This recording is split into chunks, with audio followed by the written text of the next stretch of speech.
So I'd like to extend a welcome for everyone that's come here to the Williston Scholars Math presentation today. We have two students that are going to be presenting their work that they've been and pouring time and energy into this trimester. I hope that you can enjoy it, and I would say please wait if you have questions to ask at the end of their presentations. And to kick us off, we have Owen. Hello everyone, I'm Owen Lish, and I did my project on artificial intelligence in video games. Some background information is that over the past 10 years, there's been a tremendous rise of AI use throughout companies. And seeing in 2015, there's like 10% of companies used AI in some way. And then up to 2025, it's gone up to like 83%, which is quite a significant rise. AI is such an advanced piece of technology, and it uses many different algorithms to get its data. As the AI gets more data, it learns more algorithms and gets even more powerful, which is quite impressive too. With this in mind, AI is very useful for many different industries, but I would like to focus on the game industry. This is important because the use of artificial intelligence is expected to have a positive outcome in the game industry, as it will be able to gain more insight on what games people want to play, and it will tell producers what games they should try to make. It will help them make the games, and it will help satisfy the needs of other people. If people don't want the games that the producers are making, why would they buy them? This is important because AI can help get data from forums and tell the producers what to make. It allows for more integrated stories in games, allows for more immersive background, and also allows for more difficult challenges throughout these games with machine learning, like AIs that can learn from their actions and the actions of others. As video games become more popular, so does the amount of AI used within these games, as shown in the graphs, because they need to make the games faster, and they need to satisfy more needs of people. This is what I did over the course of the trimester was I made games in Python, and I small games like Tic-Tac-Toe, Connect 4, Snake, and Nim. And then I went back into the code of the games, and I made machine learning AI through the Minimax algorithm, which I'll get into more later, so that the games would become even more the AI would become more challenging to play against over time. And then, since most of these games are already solved games, it would either result in, for Tic-Tac-Toe, you would either tie or always lose. And for Nim, you can't win against the AI. And also for Connect 4, you have to get the perfect game to win against the AI. I chose this topic because as a person who plays a lot of games and who is looking forward to going into the game industry in the future, I thought it would be interesting to see what I could use AI for in games as a next step for the future of the game industry. Throughout working on this project, I found out a lot of new things that I actually did not know beforehand, like how the many different algorithms work, how machine learning worked, and much more. Machine learning, as I mentioned briefly before, is a way for AI to learn from its mistakes and become even better at what it's programmed to do. In my case, I used it to become even better at a game, which showed much success throughout my tests, and it even became an unbeatable opponent in most cases. I also trained the AI to learn from the user input, which was quite difficult to do, but I figured out how to do it over time. I originally was going to do it in Java, but my knowledge on Java was not the greatest, so I decided to switch over to Python, which I knew way more about.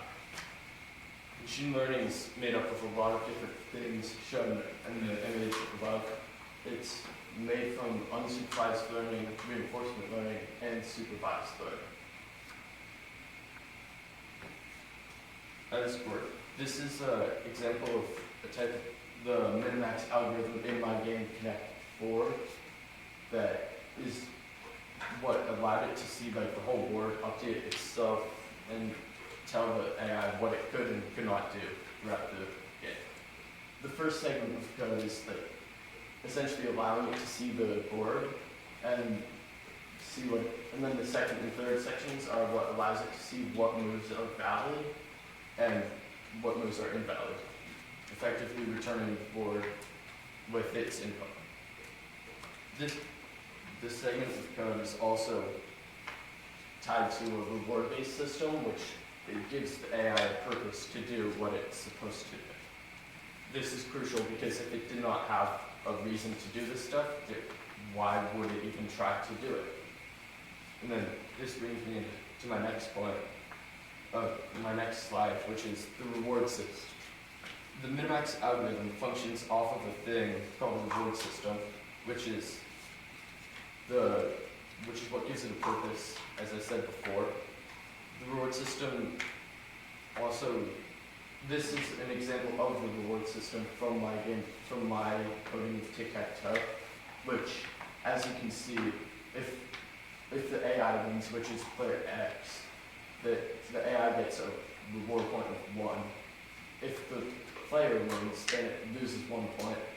And if the game results in a draw, it gets a reward of 1/4 of the point. This is because since tic-tac-toe is a self-game, it can't lose, but you can always force a draw. So it needed to always at least try to force a draw. And if I didn't give it any points for that, it wouldn't necessarily try to do that. It would just try to go and win, which could also just result in a loss. Each time when, so over the course of the trimester, I just focused on a bunch of these games, integrated AI learning into all of them, and then I came out with this, and yeah, that's about it. I'm open for questions if anyone has any now. Could you go back to the slide, going back to where you show like a percentage of, yeah. This one? So you say we have, like, that's the percent rise of AI use in video games. What's the percent rise? Like, can you describe what that scale is and how you're measuring the rise? Is that like over the course of like the past year compared to the past 5 years? Like, what are you using as the comparison point? Well, originally I did have the comparison of like the rise in popularity of video games integrated into this, but I forgot to include that in the graph on accident, which is my flaw, but yeah.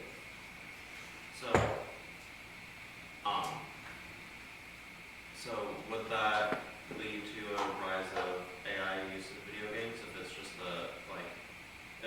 a graph of the like popularity of video games? It would be like a rise of AI due to the popularity because like the need for new games. That's what you're asking. Like, what's the difference between like an AI in a video game and like a bot? Because like throughout like video games, like there are like automated like NPCs that will play against you, but like how does AI what's the difference? I'd say like a bot in a video game, for example Fortnite, it's not too good and it doesn't like learn off of its previously played games, whereas an AI can learn from its games and continue to grow and become even better at said game. Did you play around with the reward system at all in tic-tac-toe and see if you raise the value of a draw to say half a point or even 3/4 of a point, if that would change the strategy of the AI? It probably would. I think that if I were to raise it to above the winning condition, it would always try to force a draw instead of a win. How would you characterize the learning strategy? Like you had, when you showed on here, there were different types of AI learning. Like, In on here? machine learning, yeah. I would say probably reinforcement or supervised learning, because I was doing tests with it, watching how it improved, and also watching it improve itself. So yeah. I was also just curious, what was the code time of the min-max algorithm you used? I wasn't able to like figure that out. So The what? what's the O time? Oh, The big O time. Which one? The big, do you know what big O time is? I forget. Sorry. Never mind, don't worry about it. Any other questions? So was there other algorithms besides the min-max algorithm that you considered? I saw the min-max algorithm first, and it stood out to me. I didn't really see any others that I found too interesting or too simple enough to code into this. So I would have had to spend a lot more time, and I didn't think I would have had enough time for some of the other ones. Does the code look a lot different for each of the games? It looks somewhat similar because it's just the top part is what tells it like what the board looks like, and it's basically similar across all the games, with some slight differences, but not entirely different.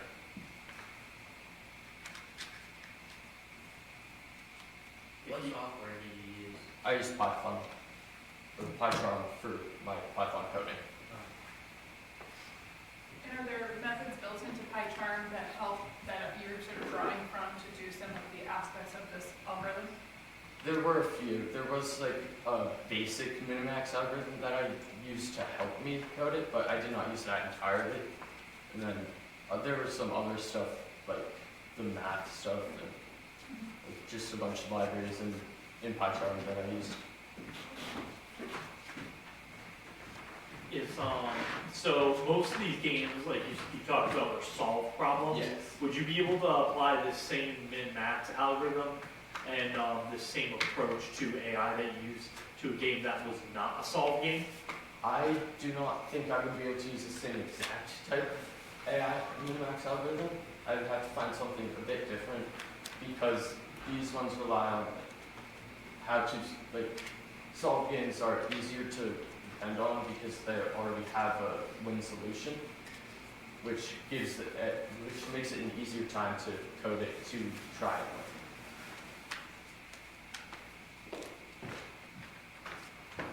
Any other questions for Owen? Let's give it Owen a round.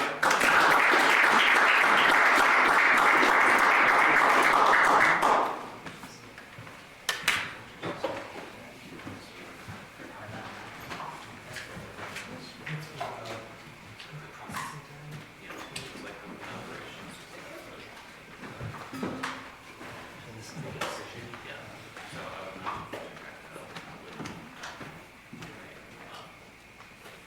it's something that I was saying, yeah, I'd be able to just figure it out. That's pretty flashy also.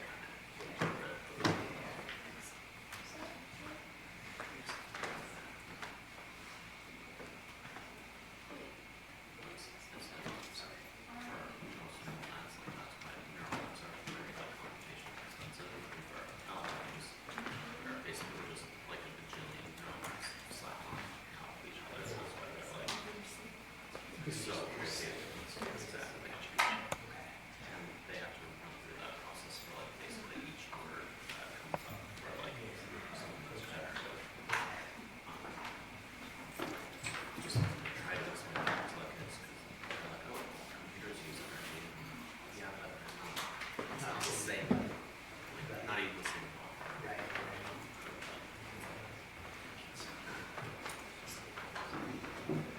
That's great.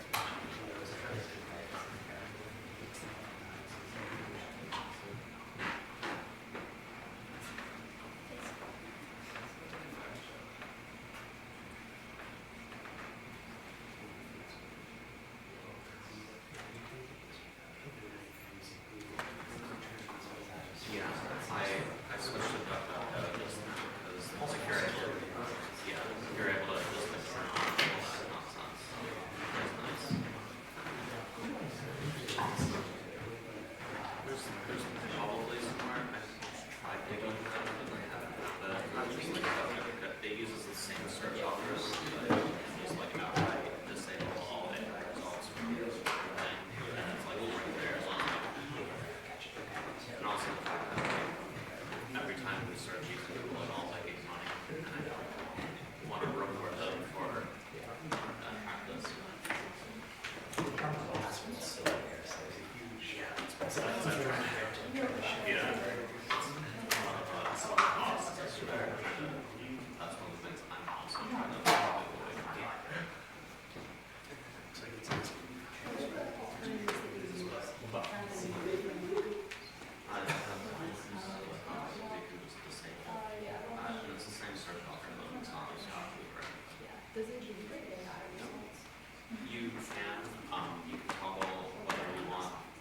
That's what we were just talking about. So it's mirroring.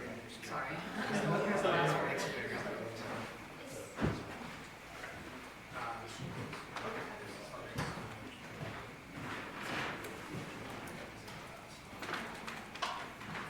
sorry, Fran, I didn't mean to present it. No, no. I'm not sure if it's okay. Just go ahead.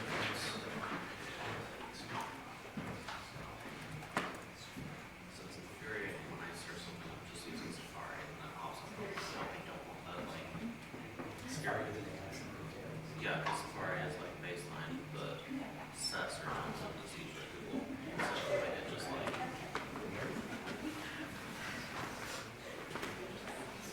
just like, feels like a slap in the face, and like I can see like the extra carbon footprint. The top of Okay, and now I'd like to introduce our second presenter of the day, Maddie. Hi, I'm Maddie, and my project is on harnessing AI for environmental conservation. So as we continue to expand our technological endeavors, we are going to continue to use AI due to its quality, and it helps us with our convenience of life in fields such as medicine and the economy. And so it's important that we know how to use it properly and train it on sustainability so we can pass that knowledge off to other people. So the central question to my project is, can I program AI to teach others about sustainability, specifically in engineering? Today, as I said, we live in a world where artificial intelligence drives innovation, creativity, and efficiency, but ironically, that very technology that gives us such a boost in helping us solve our lives and convenience is one of our biggest challenges, environmental damage. That's where my project comes in. I built a chatbot specifically trained in environmental conservation and sustainability engineering. Think of it as an AI that spreads green awareness, teaches engineers how to reduce carbon footprints, design sustainable systems, and make eco-friendly designs. And basically an AI that fights its own impact. So why should you care? So the environmental damage from AI has had real-world effects with things such as global warming and climate change, and this has affected everyday people. Also, environmentalists and scientists, anyone working on this, and everyday people are affected by our carbon footprint. So how did I do this project? So the first way I started it was web scraping, which is collecting data. I gathered articles and reports on sustainability and environmental engineering, and then I used these to train and fine-tune a language model so it could answer questions about topics such as renewable materials, green building design, energy efficiency, sustainable manufacturing. Users can ask questions and get informed sourced answers, which creates environmental advocacy. People are learning and passing on that knowledge to others. So how I did this specifically was I collected data from websites using code rather than manually copying the information. This allows you to extract large amounts of data from multiple reliable sources way easier than it would be to copy everything at once. The data was then cleaned and formatted into a structured data set, ensuring that the chatbot's knowledge base was both accurate and diverse. The next stage is data integration. This is where I fed all of the web scrape data that I had into the chatbot so it would be able to answer the questions. I used this using a BPE algorithm, which I will touch more on later. And then finally, testing. So my chatbot included lots of testing. The way I tested it was I generated questions ranging from broad to really specific about the environment and sustainability, and if it could not answer those, I would redo the process until it could answer all of the questions I asked.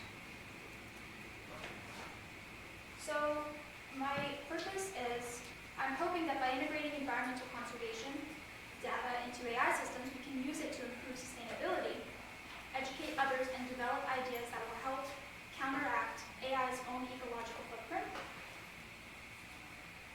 So more in-depth research of how I actually did this consisted of data extraction, where, as I said, with the web scraping, formatting web scrape data, gathering large amounts of information from websites such as NASA, EPA, US Environmental Protection Agency, and other academic sites. And it was cleaned and formatted in a JSON file, which I found was best for the program I decided to use, which was Replit. So tokenization, this includes what I was talking about before, BPE or byte pair encoding, which is basically an algorithm that breaks text into subword units. If there are too many words in one line, it creates a vocabulary and divides it up, making it easier for the AI to understand. So for example, take the word environmental, a large word. This would break it up into environ and mental, which would help the AI recognize patterns and help with transformer architecture. This is the way the AI will recognize patterns and produce answers. It splits data into the training set for learning and the validation set, which is the testing part, trains the AI to predict the next word. This uses self-attention, which is where in a sentence it is able to distinguish the most important word. So if you had a sentence such as like, could you tell me about climate change and its impact? It would highlight climate change as an important word, and it would generate articles based off of that. And this allows it to produce entire sentences at once, rather than just words, which is what older models do, creating accurate answers. So I did face some challenges with this. First one is lack of specific background. I have a okay coding background, but I was not familiar with exactly how to train this model, so it involved a lot of research. Navigating web scraping was also something I found challenging, as to be able to web scrape multiple pages within an article, it takes a lot more coding. And my program was originally in Java, but I found that Python worked better for the library that I used to help me train the data, which was Streamlit. And so I'm actually going to show a case off the project. So this is good.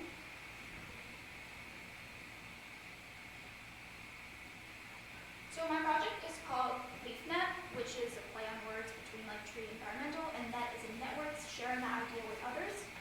And it will basically, it says it's trained on everything environmental, so you can just ask it about. So it's a really basic, asking a really basic question would be like,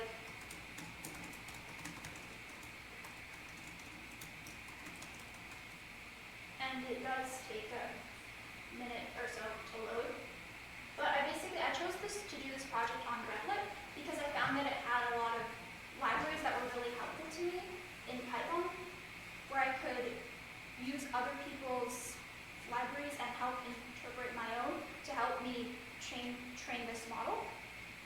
Some of the web scrapers I used three. I used Scrapey, ParseHub, and Octoparse, and those work better in Python, which is why I ended up switching my code over to Python. So while we wait for, there we go. So it gives you lots of different things about climate change, and it includes all of the sources, which are real websites with links that work. You can go and you can visit these and learn more about the facts.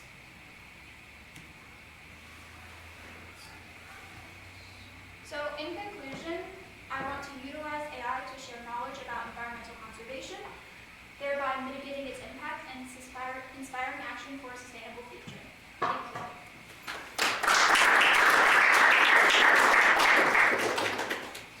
Questions from Maddie? In your initial research, I know you were explaining that AI has a lot of effects in the environment. Would you be able to tell us about some of those effects? I know it uses water to cool the software, and people nearby, their water pressure may be affected. But can you go into a little bit of those effects? Yeah, sure.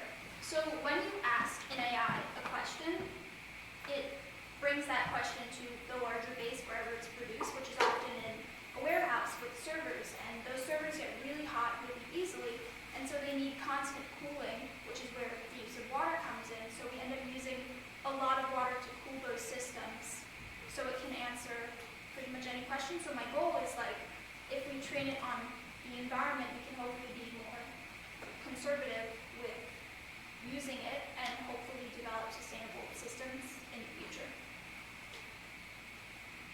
Mr. Cleaver. Yeah, I think following up on that question and answer, you can quantify say the carbon used or the water used every time you ask LeafNet a question. It's a little bit harder to quantify change in human behavior. And people will read about that, and it might impact their behavior, it might not, it might take several years. So I'm curious, how would you evaluate sort of the success of LeafNet? How would you know that you're affecting behavior, affecting conservation? I think I would evaluate, it's still in its beta Of testing, course. but I think I would evaluate it by how much it can exponentially grow people's ideas. So like one person asks it a question and it gives an answer, that person can then teach to others who don't have to ask AI those same questions, thereby mitigating the usage of the environmental damage, and then those people can teach others, and maybe those people can like develop ideas. Mr. Willis? So, just a follow up to that, this is less a technical question. By encouraging people to use this, aren't you encouraging people to use, like, rather than, we all hopefully teach about environmental impacts in school, people are exposed to environmental ideas by having them ask a question to a LLM rather than just Googling and using like an actual article. Aren't you still then conditioning them to continue to use LLMs as a primary source for data? Isn't that self-defeating? Yeah, it's a good question. It's about like, it is the paradox of AI, where how can we use AI to help fight more AI, but I think the idea of it is that like they'll be able to ask like one question versus like, and that will get the answers, and less people will end up Googling things in the future because it'll be teaching those people and passing off like that knowledge, if that makes sense. Yeah. Like at least for me, like obviously like the benefit of AI is able to like ask follow-up questions when you get an answer. So like could you ask a follow-up question on the answer it gave you, and it would like like go more into detail about it? Yes. If there's a specific one you want me to ask, I can. No, I was just wondering, 'cause whenever like I look something up and I don't get it, I just use AI and I can ask like more specific questions. Yeah, if you want to know more specific, you can ask it and it will give you like different topics that you can go more in depth in.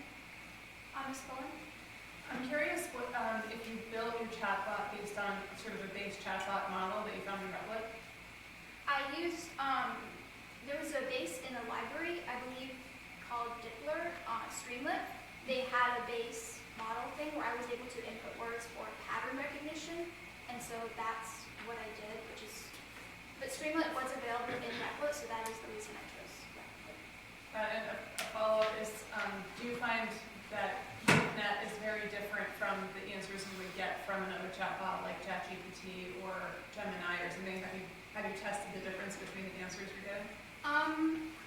There is some difference because the way that I did this was I directly imported the articles, so my chatbot only knows things from the articles that I use, and I believe I use 213, so it's not like the millions that go into ChatGPT, but it does include sourcing, which I find helpful, as ChatGPT doesn't include actual like URLs at the end of its stuff, so it makes it easier for you to read about it yourself.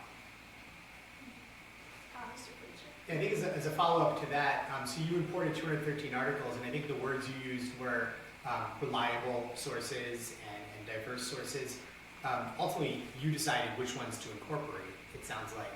So do you feel like you were imparting some of your own biases in terms of climate action or climate consequence into what LeafNet can access? I think, yes, it definitely has bias. I don't think there's a chatbot without bias. The way I interpreted reliable is like governmental agencies, well-known places, well-known, like I use a lot of articles from MIT, which I would say is reliable, as well as NASA and NOAA. So I think that places that are trusted, have been trusted, that's what I would define as reliable. Mr. Willis? I also wanted to give a little, or just interrogate your description of the bot knowing and understanding the topics. Ultimately, chatbots aren't able to know and comprehend what they're actually putting out. It's just a probabilistic response to whatever, like they associate words together, right? Just with the fact that like the most effective environmental thing this bot could do is just not run if you ask it a question, right? That would be how you minimize the environmental impact from this bot.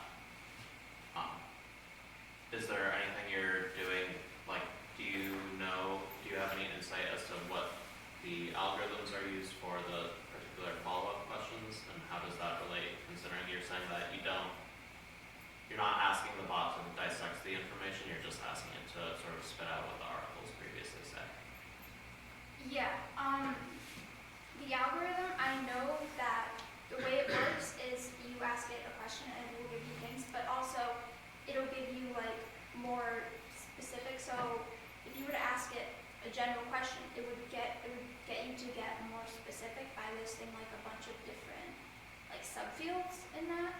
So it does get specific, but you're right, it is pattern recognition. So like I take the articles and generate patterns, and I'm hoping that like the more people use this, that will help them generate new ideas and develop new ideas for a sustainable future. Ms. Bowen? Yeah, I mean, I think that anytime we are trying to educate, we use resources. And I support the idea that we can use AI as part of our toolbox to educate with, in this case. So I just want to support that idea, and the investigations that you're doing, I think you're doing a great job. Thank you. And just adding on to clarify, I think a fundamental, correct me if I'm wrong, a fundamental assumption you made is that AI is here and it's here to stay. So if it's going to be used, how can it be used in the most effective way to try to more broadly help in this specific area? Yeah, AI is, people are not going to stop using it. It provides a lot of convenience in our lives. So I think it's just important to train it on knowing sustainability and prioritizing that over other things to help us use like less in the future. Fran? I know you had said you included government sources in your, like in the 213 sources you used. Over the time of your research, did you notice any changes in the information in those sources? I did not, because the government shut down, so the Okay, websites right. were not really changing that much. But I, specifically for, which is not a governmental website, but MIT, I got articles from 2025 all the way back to like 2018. So I think there's a wide range, but I haven't noticed any substantial information differences.